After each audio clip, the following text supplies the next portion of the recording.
the game is really about explosive and over-the-top action. It's an open-world sandbox game. Go anywhere, do anything, steal anything, blow anything up.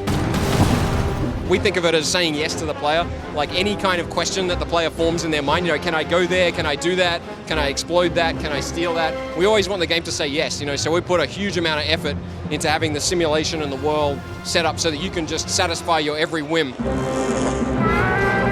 So differences from the first game, like the big one is we were adding co-op, so that was probably the most requested thing from the first game, was that people were saying this was great, but we'd love to have multiplayer. So we went ahead and added that. Yes! Beautiful! So if I'm playing my game, you want to jump in, you just jump in, and if I'm driving a vehicle, you just appear in my vehicle. If I'm running around the world, you appear next to me. All the freedom and all of the options and the cool stuff that happens in the single player game, all of that is present in the multiplayer game. It's just the same game with your buddy.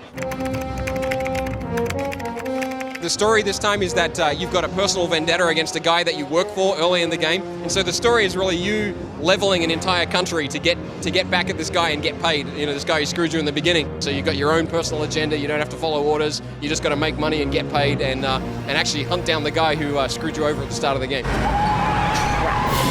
And this time you actually have your own home base. That was another thing that people really craved after playing the first game, was that they wanted a kind of home base, their own HQ that they could kind of fit out and do things. So this time you have your own base. You can recruit mercenaries, and so that's a kind of key progression point in the story, is that you recruit other guys. And and of course we're bringing back the verification capture kill mechanic, because we know people really dug that. So there's like 50 targets out there that you can capture for the various factions, and they'll pay you double for a capture, half for a kill, stuff like that. I think we stand up very well in any comparison to GTA 4. I mean, we're actually quite different games. There are similarities, of course, being open world sandbox games, but there's also a lot of differences in that our scope is actually much bigger than GTA 4, I think. I mean, we're an entire country. We have 5 different cities for you to visit, and we have this focus on action and destruction. The first hour of GTA 4, it's an amazing experience, but you don't really fire a gun for the first hour, But in Mercs, within 3 minutes of picking up the controller, you're dropping a satellite-guided, bunker buster on this target, and it's like, at that point I was like, all right, these are very different games.